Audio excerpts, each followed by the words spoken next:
बिस्मिल्लाहिर्रहमानिर्रहीम। अस्सलाम वालेकुम। मैं हूं जलील खान कुलासी। आप देख रहे हैं मेरा यूट्यूब चैनल। आज की स्टोरी बड़ी दिलचस्प है और इंतहाई अफसोसनाक भी है। वो ये है कि अब पंजाब के एक आला पुलिस अफसर की जानिब से बाकायदा हुक्म जारी कर दिया गया है कि अब पंजाब के अंदर और खसूसन लाहौर के अंदर, क्योंकि अब चंद दिनों के बाद न्यू ईयर आने वाली है, अब होगा ये कि किसी पार्टी के ऊपर, किसी गेस्ट हाउस के ऊपर, किसी मसाज सेंटर के ऊपर, किसी कुबा खाने के ऊपर, जिना के अड्डे के ऊपर पुलिस के तमाम एसएचओस को ये बाकायदा वर्बली तौर पर ऑर्डर जारी कर दिया गया है कि अब किसी जगह के ऊपर छापा नहीं मारा जाएगा।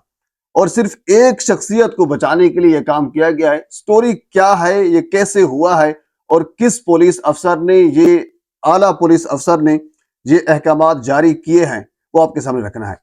गुजरे वाला आपको याद होगा, मरियम नवाज साहबा और उसके बाद फिर डीआईजी ऑपरेशन फैसल कामरान साहब इस चीज को हेड कर रहे थे। मरियम नवाज साहबा ने ऐलान किया था कि नौजवानों के अंदर जो मनशियात की एक लत है, इसको खत्म किया जाएगा और इसकी जिम्मेदारी दी गई थी डीआईजी ऑपरेशन फैसल कामरान को। उसके अंडर ये सारे काम हो रहे थे, वो इस चीज को हेड कर रहे थे और बड़े एहसन तरीके से वो इस काम को सर अंजाम दे रहे थे। इकबाल टाउन के अंदर एक बंदा जो एक निजी बैंक के अंदर रिकवरी जो डिपार्टमेंट होता है उसके हेड हैं, और इस बैंक की जो बिल्डिंग है वो माल रोड के ऊपर वाक़ई है। इस बंदे का नाम भी मैं आपको बताऊंगा, लेकिन इतना फिलहाल अभी ये कहना मुनासिब होगा मेरे ख्याल में। बहरहाल ये एक इंतहाई मजबूत तरीन बंदा है जो रिकवरी डिपार्टमेंट का हेड है बैंक के अंदर, बहुत बड़ा बैंक है, उसका हेड है। और उस बंदे के बड़े अच्छे ताल्लुकात हैं पंजाब पुलिस के एक आला अफसर के साथ। अब उस आला अफसर के साथ अच्छे ताल्लुकात हैं, वो आला अफसर उस बैंक के अंदर भी जाता है, वहां पर नाश्ते भी होते हैं, बैठे रहते हैं, गपशप करते हैं। उस बैंक के आला अफसर का घर, अड्डा, जो कुछ आप उसको नाम देना चाहें, वो इकबाल टाउन में मौजूद है। तो उनकी जगह के ऊपर एक पार्टी हो रही थी, तो एसएचओ इकबाल टाउन इमरान पुडाना साहब ने वहां पे रेड किया और रेड करने के बाद उन्होंने जो चीजें वहां से बरामद की, वो बरहन्ना हालत में खवातीन, मर्द, हम जिन्स परस्त, ये सारी चीजें जो उन्होंने एफआईआर नामजद की है उसके अंदर उसकी इबारत यही है कि हम जिन्स परस्त लोग वहां पे मौजूद थे, बरहन्ना हालत में हमने खवातीन और मर्द हजरात को वहां से निकाला, वहां से गिरफ्तार किया। ये उस एफआईआर का मतन है, उस इबारत का जो खुलासा है मैं आपके सामने रख रहा हूं। जो इमरान पुडाना साहब ने गिरफ्तार करके एफआईआर दर्ज कर दी, तो उस बैंक ऑफिसर ने फौरन अपने उस पंजाब पुलिस के आला अफसर को कॉल की और ये कहा कि अब ये अच्छी बात है, अब आपके नीचे जो लोग हैं वो हमारे घर के ऊपर, हमारे अड्डे के ऊपर, हमारी जगह के ऊपर छापा मारे, तो ये मुनासिब नहीं होगा। तो वो फिर उस पंजाब पुलिस के आला अफसर ने फौरन फोन कॉल की डीआईजी ऑपरेशन फैसल कामरान को। फैसल कामरान को जब कहा तो फैसल कामरान ने फौरन इकबाल टाउन के एसएचओ इमरान पुडाना साहब को कॉल की और उनसे पूछा कि ये क्या सूरत हाल है। हालांकि वो पंजाब पुलिस के इतने आला और बाअसर अफसर हैं, वो उस एसएचओ को मुअत्तल भी कर सकते हैं, उसको बरतरफ भी कर सकते हैं, उसकी शफलिंग भी कर सकते हैं, यानी कुछ भी करना चाहे तो उसके इख्तियार में है, वो सब कुछ कर सकते हैं। और मेरी इत्तला के मुताबिक उनको ऑर्डर भी यही दिए गए थे कि इस एसएचओ को बरतरफ करें। इनकी ऐसी जुर्रत कैसी कि इन्होंने हमारी जगह के ऊपर छापा मारा और ये सब कुछ किया, ऐसा कैसे किया, इन्होंने जुर्रत कैसे की है, लिहाजा इसको सबक सिखाया जाए। लेकिन डीआईजी ऑपरेशन फैसल कामरान साहब अच्छे इंसान हैं। कोर्ट के अंदर मेरी 2-3 मरतबा उनसे मुलाकात भी हुई है, जब वो आते हैं तो अच्छे इंसान हैं। उन्होंने अपने उस अफसर को, अपने उस एसएचओ को बचाने की बड़ी कोशिश की और उन्होंने फिर मामले की नजाकत को देखते हुए, हालात की नजाकत को देखते हुए एसएचओ की शफलिंग कर दी। यानी इस इमरान पुडाना साहब को जो नॉर्थ कैंट का एसएचओ था उसकी जगह के ऊपर लगा दिया और नॉर्थ कैंट के एसएचओ आमिर शहजाद साहब थे, उनको इकबाल टाउन के अंदर लगा दिया गया, शफलिंग कर दी गई। अब मामला यहां से खराब होता है। जब नया एसएचओ आया आमिर शहजाद साहब को पता नहीं था कि पहले एसएचओ इमरान पुडाना साहब को क्यों यहां से निकाला गया, वो मुअत्तल होते होते कैसे बचा, अब ये मामला क्या चल रहा था उसको किसी चीज का नहीं इल्म था। उन्होंने ये सोचा कि ये जिस तरह आम हालात में ट्रांसफर होती है, पोस्टिंग, वही हिसाब किताब हो रहा है, उनको किसी चीज का इल्म नहीं था।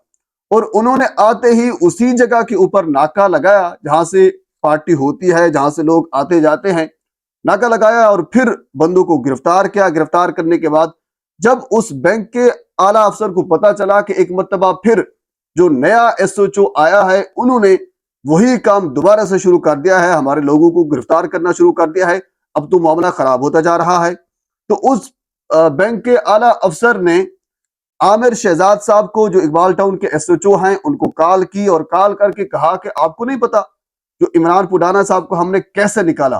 ہم تو اس کو برطرف کرنا چاہتے تھے، لیکن پھر D I G operation Faisal Kamran کی مہربانی کی وہ بچ گیا۔ آپ کیا چاہتے ہیں، آپ کے ساتھ کیا کیا جائے؟ اب جانتے ہیں اب ایس ایچ او بیچارہ کیا کر سکتا ہے جب ایک بڑے لیول کا اعلیٰ افسر اس کو اس قسم کے احکامات جاری کر دے، اس کی کیا کے لیے وقت رہ جاتی ہے۔ انہوں نے ٹھیک ہے سر، میں معذرت کرتا ہوں، میرے سے غلطی ہو گئی ہے، آئندہ ایسا کچھ نہیں ہوگا۔ لیکن اب ہوا کچھ یوں کہ یہاں سے جو کہانی ہے اس کا ٹوسٹ ہوتا ہے، اب جو احکامات ہیں یہاں سے جاری ہوتے ہیں۔ اب اس کے بعد کیونکہ وہ جو بڑا پولیس افسر تھا، جو بینک افیسر کا دوست تھا، اس کی تسکین ابھی نہیں ہوئی۔